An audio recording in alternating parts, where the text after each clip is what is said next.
New concepts everyday. जानेंगे इस video में क्या है इसका मतलब और कैसे इसको इम्प्लीमेंट करके अपनी प्रोबेबिलिटी को हम बढ़ाएं सिलेक्शन की।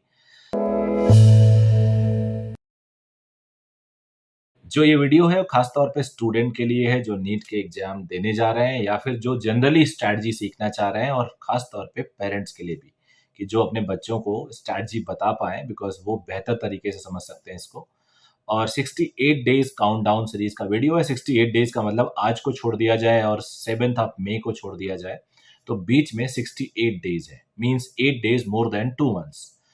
तो 10 कॉन्सेप्ट्स एवरी डे का मतलब ये हुआ। इसमें मैं थोड़ा डिटेल में बात करूंगा। जितना भी देर का वीडियो अगर आप देख लोगे तो आपको फायदा ही होगा आखिरी तक।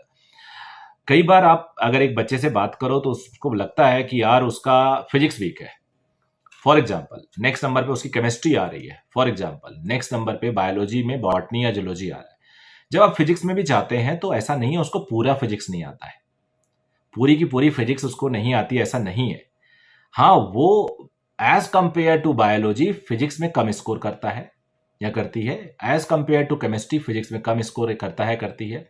थोड़ा और अगर हम माइक्रो लेवल पे घुसते हैं चैप्टर के अंदर बच्चे के साथ तो पता चलता है कि उसमें कुछ टॉपिक है, जैसे 12th हमारा ठीक है, 11th वीक है। अब 11th वीक है लेकिन 11th पूरी तरह नहीं वीक है।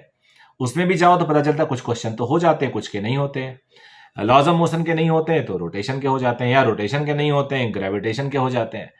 तो अगर आपको एनालाइज करना है अपने आप को तो आप चैप्टर वाइज, कॉन्सेप्ट वाइज अपने आप को एनालाइज करो, that will give you the better result. अब मेरा मानना है कि बाई स्पेंडिंग अ डे और टू, 1 या 2 दिन खर्च करके अगर आप पूरे कॉन्सेप्ट्स को राइट डाउन कर लो कि क्या क्या आपको नहीं आता, और ऐसे करके आपके पास अगर छोटे मोटे हेडिंग्स वगैरह मिला के कि फ्रिक्शन का आपको इंक्लाइंड वाला नहीं आता, प्लेन वाला आता है, या रोलिंग में फ्रिक्शन नहीं आता, ऐसे कर करके आपके पास सपोज करो 50 गिने चुने कॉन्सेप्ट्स नहीं आते, तो आप उनको 50 को अगले 10 दिन में 5 कॉन्सेप्ट रोज, 100 कॉन्सेप्ट आपको नहीं आते हैं तो 10 कॉन्सेप्ट रोज सीखना है। ऐसे करके आप स्ट्रैटेजी डेवलप कर सकते हो, और सही बता रहा हूं, इससे बढ़िया स्ट्रैटेजी कुछ भी नहीं हो सकती। तो आज इस वीडियो में जो मैं आपको और अभी 1-2 मिनट बताने वाला हूं वो बेस्ट स्ट्रैटेजी होगी।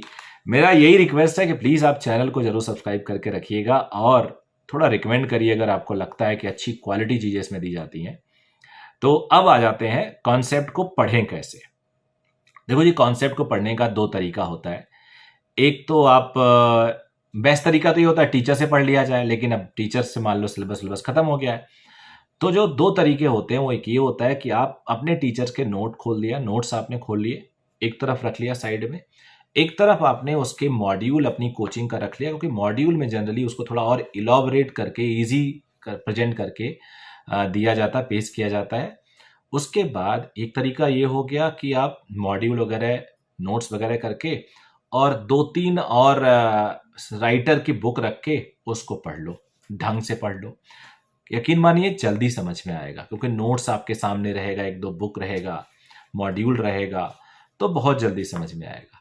दूसरा ये है कि दोबारा टीचर के पास जाकर रिक्वेस्ट करें कि सर आप ये चैप्टर हमें दोबारा पढ़ा दोगे क्या। तो हो सकता है वो टीचर उतना समय ना दे, लेकिन कम समय में ही आपको समझा देगा।